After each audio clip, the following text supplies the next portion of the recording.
देश भर में 1 मई को अंतर्राष्ट्रीय मजदूर दिवस मनाया जाता है। श्रमिकों के लिए ये दिन बेहद खास होता है।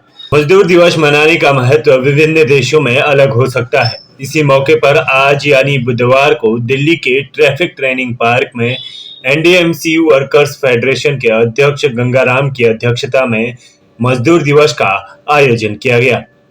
इस आयोजन में मुख्य अतिथि के तौर पर नई दिल्ली नगरपालिका सदस्य विशाखा सैलानी भी मौजूद रही। इस कार्यक्रम के दौरान तमाम प्रस्तुतियां प्रस्तुत की गई। कार्यक्रम की शुरुआत शिव वंदना के साथ हुई। इसके साथ ही हरियाणवी, बिहारी, उत्तराखंडी, भोजपुरी, पंजाबी गानों के साथ नृत्यज्ञों ने नृत्य किया, जिसे देखकर लोगों में काफी खुशी देखने को मिली। मजदूर दिवस के मौके पर एनडीएमसी वर्कर्स फेडरेशन के पूर्व पदाधिकारी और मौजूदा पदाधिकारी जैसे अध्यक्ष गंगाराम, एसके सोलंकी, आरएस भट्टू, विजय कुमार आदि मौजूद रहे। इसके साथ ही उन्होंने करुणामूलक 7वें वेतनमान, पुरानी पेंशन बहाली जैसे 12 सूत्री मांगों को लेकर सरकार से इस पर संज्ञान लेने को कहा है। जी, जिस तरह से यहाँ पर मांगे आपने रखी हैं, तो क्या कुछ यहाँ पर खास कार्यक्रम रखा गया है और क्या मांगे? मैं विजय कुमार बहुत हूँ, एनडीएमसी वर्कर फेडरेशन का जो हूँ, मैं वाइस प्रेसिडेंट हूँ एनडीएमसी का, जो अखिल भारतीय सिपाही मजदूर कांग्रेस का महामंत्री। मैं एक ही 2 पॉइंट पे मैं अपने व्यूज आपके समक्ष प्रस्तुत करना चाहता हूँ। जिस तरह से एक रेजुलेशन हुआ था 14H10, तो उनको डॉक्टर्स को जो है वो पक्का कर दिया गया। तो हमारी ये निवेदन है कि डॉक्टर की तर्ज पे और जो अनदर एम्प्लॉइज हैं उनका भी ऑर्डर हुआ है 8वें महीने में 2014 में, उनको डॉक्टर की तर्ज पे कॉन्ट्रेक्चुअल एम्प्लॉइज को उनको बेनिफिट दिए जाए और उसको इम्प्लीमेंट किया जाए। ये मेरा व्यूज है बस। जिस तरह से यहाँ पर एक अनुबंध कर्मचारियों की बात की गई है, तो ये क्या है अनुबंध? ये अनुबंध कर्मचारी ऐसे हैं, कॉन्ट्रैक्ट वाले जो है उनको बहुत साल हो गए हैं और उनको जो है लिमिटेड जितने भी फिक्स होती है वही मिलता है उनको जो है ज़्यादा बढ़ा नहीं रहे हैं और उनको 10-10, 12-12 साल हो गए हैं। तो कॉन्ट्रैक्ट के कर्मचारियों को हम तो ये सोच रहे हैं कि उनको रेगुलर किया जाए और उसके हिसाब से उनको बेनिफिट मिला जाए। जो भी बेनिफिट मिलने चाहिए, कम से कम उनको जो है परिवार के साथ अपना गुजारा हो सके, इस हिसाब से एनडीएमसी को वेतन देना चाहिए। यहाँ पर एक बात की गई है डीटीएल और सीपीसी की, ये है क्या? और जिस तरह से लगातार इसकी मांग कर रहे हैं, तो क्या कुछ इस पर एक्शन हुआ है? मेरा नाम बाबूलाल भुरंडा है और मैं दिल्ली म्यूनसिपल वर्कर संघ का जनरल सेक्रेटरी हूँ। मुझे आज से 5-7 साल पहले चेयरमैन जो एनडीएमसी के थे, उन्होंने गंगाराम जी के बराबर ही कमरा दे रखा है यूनिट चलाने के लिए। ये जो डीटीएल की आप बात कर रहे हैं, ये पहले हमें मिलता था, सब कर्मचारियों को मिलता था, लेकिन ये सरकारें बदलती हैं और नए नए रूल ला के उनको नेगलेक्ट कर देते हैं। अभी जैसा कि ये एनडीएमसी 1911 में जैसे यहाँ बनी कलकत्ता से, तो ये इतना बढ़िया था, यहाँ पे इतना स्टाफ था। अब हर महीने 40 से लेकर 80 तक, पिछले महीने 80 आदमी रिटायर हुए। नई भर्ती बिल्कुल बंद कर रखी है।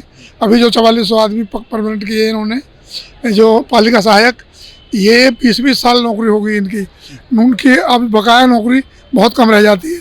तो हमारा ये भी मांग है कि इस तरीके से नहीं, जो खाली जगह पड़ी है उनको भरा जाए, जैसे भी हो। जिस तरह से यहाँ पर 12 सूत्रीय मांग रखी गई है, तो ये मांग चाहे पेंशन बहाली को लेकर हो या फिर 7वें वेतनमान को लेकर हो, तो आपका क्या व्यू है? क्या कुछ? मेरा नाम राजेंद्र सिंह मट्टू है, मैं डिटेक्टिव जर्नलिस्ट हूँ और ट्रेड यूनियन लीडर हूँ। मैं सबसे पहले इलेक्ट्रिसिटी डिपार्टमेंट से एज ए इंजीनियर रिटायर हुआ हूँ। ये पहले जो है पे स्केल मिलता था 66% दिल्ली विद्युत बोर्ड के हिसाब से, फिर वो बोर्ड कैंसिल हो गया। उसी पैटर्न पे एनडीएमसी ने हमें दिया था। उसके बाद डीटीएल एक ऐसा आया जो कि हमें वही सेम स्केल उन्होंने देने थे। उनसे जब बातचीत हुई, सब कुछ हुआ, तो ये एनडीएमसी ये अपनी जो पूरा स्ट्रक्चर है, जो यहाँ के चेयरमैन और सब है, इन्होंने क्या करा, चुपचाप एक रेजुलेशन किया कि भाई ये डीटीएल जो है ना, ये हमें नहीं चाहिए। और वो उसको हमारे एम्प्लॉय तक पता ही, उसको जाके उसका 3 महीने का टाइम था और वो ख़त्म हो गया। जब हमने कहा भी वो DTL स्केल क्यों नहीं दे रहे आप, जो कि इलेक्ट्रिसिटी को मिलते थे, उसके बाद पूरी NDMC को मिलते थे। कह रहे हमने तो 3 महीने में कहा था, जिसको कोई ऑब्जेक्शन वो करे, आपने किया नहीं, इसलिए इन्होंने क्या करा, वो DTL के स्केल जो है ठंडे बस्ते में डाल दिए। उसके बाद अब इन्होंने केंद्रीय कर्मचारियों वाले स्केल जो हैं वो NDMC में लागू किए हैं, तो उसका भी अभी एरियर मिलना है सबको, वो भी नहीं मिला। अब क्या है कि जो एक्सपर्ट लोग हैं, जो NDMC के रिटायर इंजीनियर हैं, क्लर्क हैं, सब हैं, अगर वो NDMC में आते हैं तो इन्होंने बाहर जो है सिक्योरिटी वाले बिठा दिए हैं, जबकि हम रिटायर पर्सन के हाथ में आइडेंटिटी कार्ड हैं कि भाई हम NDMC में अंदर जा सकते हैं, तो ये कह रहे हैं नहीं जाने चाहिए। ये इन्होंने एक ऐसा रूल बना दिया है कि हम रिटायर आदमी तो NDMC के अंदर जाएं ना। अब क्या कुछ उम्मीदें हैं आपको कि जिस तरह से मांग पत्र दिया है, तो इस मांग पत्र के हिसाब से आपको क्या लगता है कि ये मांगें पूरी होंगी? इस मांग पत्र के हिसाब से जो मांग है बिल्कुल जायज़ मांग है, लेकिन ये क्या करेंगे, ये कोई भी डिमांड नहीं देंगे, सिर्फ टरकाएंगे। अब पे कमीशन है वो नहीं दिए इन्होंने। अब जितनी और करना मूल्य के आधार पे पहले ये होता था कि हम जो दिल्ली की ब्यूटिफिकेशन करते थे न्यू दिल्ली म्यूनसिपल काउंसिल द्वारा, तो उस वक्त ये था कि हमारे पे वो 5% जो है ना करना मूल्य के आधार का, वो हम पे लागू नहीं होता था। तो जितनी पोस्टें वैकेंट होती थी उसके हिसाब से ये हम यूनियन से तालमेल करके देते थे। अब इन्होंने एक ठर्रा बना लिया कि जी हम तो 5% देंगे। अब ये देखिए, कल यहाँ पर 80 आदमी रिटायर हुए हैं, हर महीने यहाँ पे रिटायर होते हैं, लेकिन उनकी जगह कोई अपॉइंटमेंट नहीं है। कॉन्टैक्ट बेस पे रखे जाते हैं, इंजीनियर भी कॉन्टैक्ट बेस पे, क्लर्क भी कॉन्टैक्ट बेस पे हैं, स्टेनोग्राफर भी कॉन्टैक्ट बेस पे हैं, सेक्शन ऑफिसर भी हैं। और क्या करना है, इतनी शॉर्टेज है तो बाहर से ये बुलाते हैं कॉन्टैक्ट बेस पे, जो एक्सपर्ट NDMC के उनमें से किसी को लिया नहीं जाता। इसलिए अगर ये पूरी भर्ती करेंगे तो उसमें इनको पैसा देना पड़ेगा, इसलिए ये कुछ नहीं कर रहे सिवाय exploitation of labour, exploitation of workers, इनका एक मेन उद्देश्य है। यहाँ पर एक मांग पत्र में एक रखा गया है, परिषद के सभी विभागों में RR तुरंत बना दिया जाए। ये RR है क्या और इसको लागू करने से आखिर जनता को क्या फ़ायदा? मैं अमरीश राय यहाँ यूनिट का महासचिव हूँ। RR होता है रूल एंड रेगुलेशंस जो होते हैं ना, जो एम्प्लॉइयों पे, किसी भी कैटेगरी का जो एम्प्लॉई होता है उसके ऊपर कौन कौन से नियम लागू होंगे, उनकी प्रमोशन पे, उनके अदर्स जब तक वो रहेगा उसको RR कहते हैं।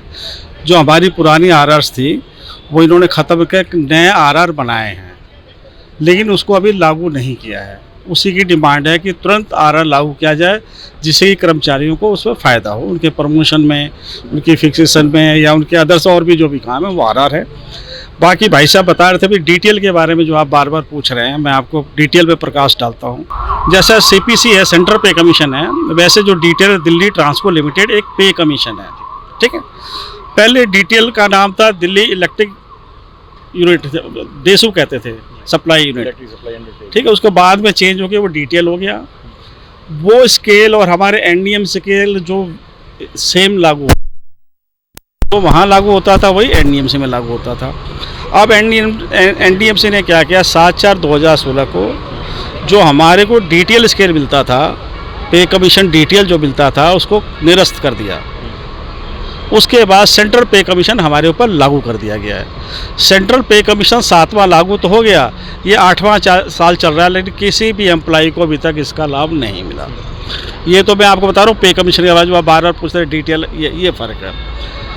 दूसरा, 7वां वेतनमान लागू हो गया, लेकिन उसके बाद भी क्या किया गया है, NDMC ने क्या किया हमारे साथ, इतना वो क्या कि जो हमारा पे लेवल था, जो कर्मचारियों का पद के हिसाब से पे लेवल होता है, उसको इतना डाउन कर दिया कि शायद कहीं भी किसी भी डिस्कॉम कंपनी के हमारे जैसा लेवल कम नहीं होगा। जिसकी हम आपके चैनल के माध्यम से हम प्रशासन से डिमांड करते हैं कि विद्युत विभाग के पे लेवल को तुरंत ठीक किया जाए, जिससे कि कर्मचारियों को फ़ायदा हो। इनका कहना है प्रशासन का कि जो सेंट्रल पे कमीशन है उसके अंदर जो आपकी कुछ इलेक्ट्रिकल की, हमारी कुछ ऐसे टेक्निकल का पोस्ट है, वो सेंट्रल पे कमीशन में नहीं है। तो उसका खामियाजा हम क्यों भुगतेंगे, हमारा कर्मचारी क्यों भुगतेगा। नई दिल्ली नगर पालिका सदस्य विशाखा सैलानी ने कहा कि कर्मचारियों की जो मांगे हैं वो जायज हैं और जिस मांग को लेकर इन्होंने मांग की है उसे जरूर लागू किया जाएगा। और हेल्थ कार्ड की बात करें तो जो व्यक्ति एनडीएमसी का वर्कर है उसका जो हेल्थ कार्ड है, अगर उसकी मृत्यु हो जाती है तो उसके बाद पत्नी या बेटे को कार्ड की सुविधा देने का प्रयास करें। एनडीएमसी वर्कर्स फेडरेशन के सभी पदाधिकारी, यहाँ एनडीएमसी के सभी अधिकारी और कर्मचारी भाइयों बहनों, सबसे पहले तो मैं आप सभी को आज मजदूर दिवस की जो लगातार आप निरंतर संघर्ष करते हुए आगे बढ़ते हैं, आपको मैं सलाम करती हूँ।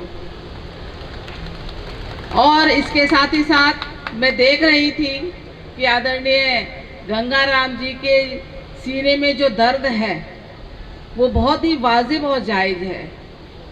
और मैं देख रही हूँ, मुझे लगभग 3 साल हमें हो जाएंगे यहाँ आए हुए, ये जिस तरीके से आप सब लोगों की लड़ाई लड़ते हुए, अपने दिल में मन में पीड़ा को रखते हुए कि किस तरह से हमारी जो समस्याएं हैं उनको हम समाधान कर सकें। आज के युग में मुझे लगता है कि शायद अपनी समस्याओं को देखने के लिए भी समय नहीं होता लोगों के पास। अपने घर की जो समस्याएं हैं उनका समाधान करने का भी समय शायद नहीं होता लोगों के पास। लेकिन जिस तरीके से गंगाराम जी निरंतर और उनकी पूरी टीम, सारे पदाधिकारी कि हमारी जो समस्याएं हैं वो आप लोगों की लड़ाई लड़ते हुए और अपना पूरा समय और समय के साथ साथ अपनी पूरी एनर्जी के साथ वो आपकी समस्या का समाधान करने का लगातार प्रयास करते रहते हैं। चाहे वो सदस्य हो, चाहे वो अधिकारी हो, सभी के सामने अपनी इस मांग को रखते हुए कि हमारी जो समस्याएं हैं उनका समाधान हो सके। मैं गंगाराम जी आपको ये आश्वासन देती हूँ पूरी तरीके से कि आपने जो अपनी बात रखी है, निश्चित तौर पे आपकी बात बहुत ही जायज़ है।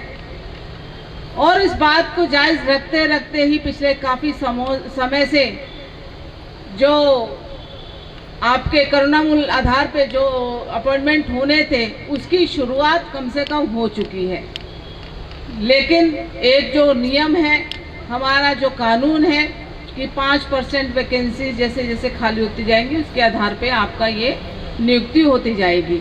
लेकिन आपने जो ये बात रखी है, मेरे मन में भी एक बात है, वो शायद अभी सार्वजनिक में आपको नहीं बता सकती, लेकिन जब होगा तो आप लोगों को ये एहसास होगा कि आपने जो अपनी बात रखी है उसका शीघ्र अतिशीघ्र समाधान किस प्रकार से हो सके, जिससे कि सभी लोग जो अब तक हैं उनको नियुक्ति मिल सके। ये मैं पूरा आश्वासन आप सबको देती हूँ मैं। लेकिन वही है कि थोड़ा समय है, थोड़ा समय का इंतज़ार भी हमें करना पड़ता है।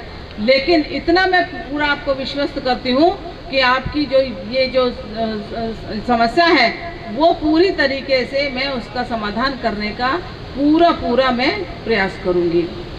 दूसरी आपने रखी बात हेल्थ कार्ड की, वो भी एक बहुत ही एक जेन्युइन आपकी बात है।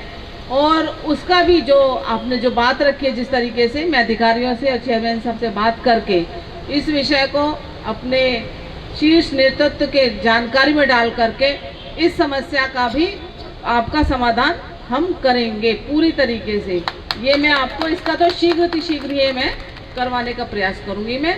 और मैं स्वयं में लेट आई, इसके लिए मैं क्षमा चाहती हूँ, क्योंकि आप सभी लोगों को जानकारी है कि दिल्ली में क्या पूरे भारत में लोकसभा के चुनाव चल रहे हैं और उस चुनाव के तहत मनोज तिवारी जी का और अपने हर्ष मल्होत्रा जी का आज नामांकन था, जिसके कारण से मुझे उत्तर पूर्वी और पूर्वी दिल्ली में जाना था, तो थोड़ा सा मुझे विलम्ब हुआ। लेकिन मेरी पूरी इच्छा रहती है कि आप लोग मन से, दिल से, इतने अपनत्व के साथ आप मुझे आमंत्रित करते हैं, तो मेरा पूरा प्रयास रहता है कि मैं आपके बुलावे के अनुसार मैं आप तक मैं पहुंचूं। आपने मुझे बुलाया, मैं आप सभी को बहुत बहुत धन्यवाद करती हूं और इस आशा विश्वास के साथ कि आप एनडीएमसी के कर्मचारी हैं, एनडीएमसी के हित में आप लोग सालों साल से काम कर रहे हैं। उसी का ये परिणाम है कि पिछले जब G20 हुआ तो आपकी मेहनत का फल पूरे विश्व में उसका डंका बजा। उसी के कारण से आज पूरी एनडीएमसी की पहचान बनी और निरंतर आप इसी प्रकार से आप मेहनत करते हुए, कार्य करते हुए आगे बढ़ते रहें। इस मजदूर दिवस पे आप सभी को मेरी बहुत बहुत शुभकामनाएं हैं। मैं पुनः एक बार आप सभी का बहुत बहुत धन्यवाद करती हूँ और इस आशा विश्वास के साथ कि हमारे देश के यशस्वी प्रधानमंत्री आदरणीय नरेंद्र मोदी जी ने जो संकल्प लिया है कि विकसित भारत, आत्मनिर्भर भारत, यानी कि पूरे भारत का विकास हो और हम सब आत्मनिर्भर बने, इसकी ओर हमें आगे जाना है। मैं इन्हीं शुभकामनाओं के साथ आप सभी का पुनः एक बार बहुत बहुत आभार व्यक्त करती हूँ। इसी मौके पर एनडीएमसी वर्कर्स फेडरेशन के अध्यक्ष गंगाराम ने कहा कि सरकार ने मजदूरों के लिए कोई काम नहीं किया है। ये सरकार मजदूर हितैषी नहीं है। हमारी किसी भी मांगों पर प्रशासन ध्यान नहीं देती है। एनडीएमसी में कई पद रिक्त हैं पर सरकार इस पर कोई ध्यान नहीं दे रही है। चुनावी माहौल जो भी हो, पर ये सरकार गरीब हितैषी नहीं है।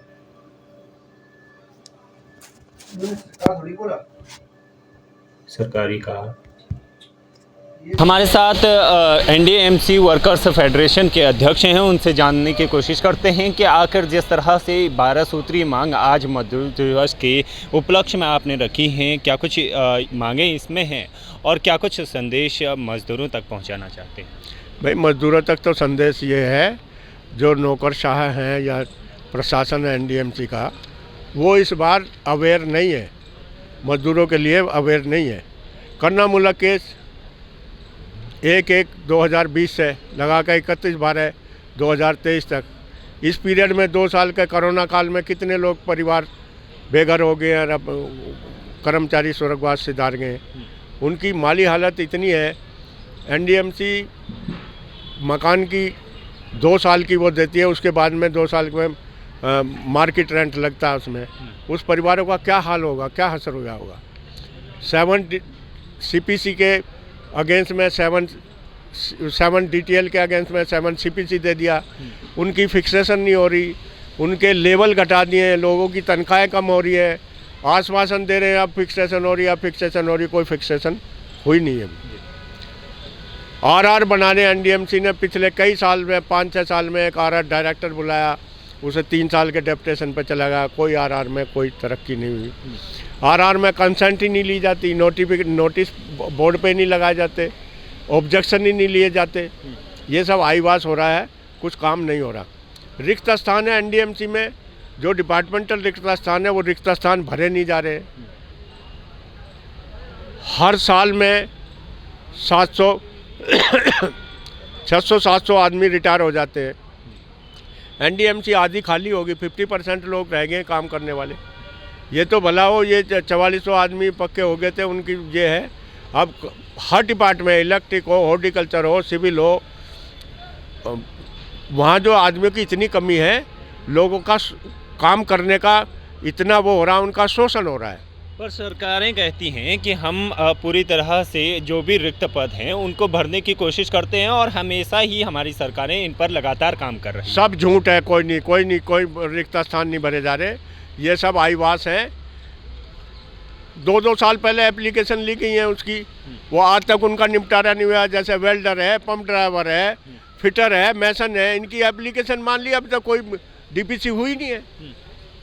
ये तो हर डिपार्टमेंट में यहाँ है, ऐसा एनडीएमसी में है ही। तो उच्च स्तर के प्रशासन से जाकर आप इन उच्च स्थान के प्रशासन से माने, हमने तो पीएमओ को भी दिया, जब उसे एमएच को, गृह मंत्री को भी दिया, कोई जवाब नहीं देते। यूँ कहते हैं कि तुम्हारी मांग का निवारण कर दिया गया। तो आगे की क्या रणनीति है आपकी? जिस तरह से है जो ये तो मजदूर वर्ग को क्रैश करने वाली सरकार है, देखते हैं आगे क्या होता क्या नहीं। जिस तरह से चुनावी माहौल चल रहा है, तो इस चुनावी माहौल के अंतर्गत आपको क्या लग रहा है कि इस मांगों को लेकर भी हो, या फिर जिस तरह से मजदूर दिवस पर आपने बताया कि इस तरह की स्थिति है, तो आप कैसे देखते हैं? हिंदुस्तान में 11 ट्रेड यूनियन है, उनका संयुक्त मोर्चा है, उनका ट्रायल है, वो कोशिश कर रहे हैं अपनी मांगों को। जैसे ओल्ड पेंशन है, उसके लिए बहुत बड़ी कई स्टेट में हो गया है, उसमें भी बहुत सारी नई न्यू पेंशन में भी विसंगति है। हमारा पैसा है एक कंपनी को दे रखा है, तो बहुत सारी वो हैं। हम तो लड़ाई लड़ते रहते हैं, पीएमओ को चिट्ठी देते हैं, गृह मंत्री को भी देते हैं और एनडीएमसी प्रशासन को भी देते हैं। हम तो ये है कोई जगह सोए हुए को जगाए, यही काम है ट्रेड यूनियन का, और हम क्या कर सकते हैं। एक तरफ आप विसंगतियों की बात कर रहे हैं तो दूसरी तरफ सरकारें बड़े वादे कर रही है और कह रही है कि हम हर विसंगति को दूर करते हैं, पर ये एक एजेंडा है जिससे कि सरकार गिराई जा सके, या फिर इस तरह के मुद्दे तभी लाए जाते हैं जब सरकार पर दबाव बनाने की कोशिश देखो, की सरकार जाती पर दबाव बनाने वाली बात तो ट्रेड यूनियन की है, गिराने उठाने की बात ये ट्रेड यूनियन की नहीं है। हम तो अपने मजदूर हक की बात करेंगे, उससे ज़्यादा हम कुछ नहीं करेंगे। तो इस बार का जो चुनावी माहौल है उससे क्या लगता है आपको कि किस तरह? देखो, क्या कह सकते हैं, तो लोकतंत्र है भाई, इसमें क्या है, लोग लोकतंत्र की वाहवाही करेंगे, विकास की करेंगे या बेरोजगारी की करेंगे, ये तो मुद्दे हैं, इन पर बात होनी चाहिए। लेकिन सरकार तो महंगाई की बात नहीं कर रही, उसकी बेरोजगारी की बात नहीं कर रही और आर्थिक मोर्चे की बात नहीं कर रही। तो भाई अब ये तो है। तो आप किसे देखना चाहते हैं इस बार? हम तो ये है, मजदूर विरोधी सरकार ना हो, कोई सरकार हो, मजदूर विरोधी नहीं होनी चाहिए।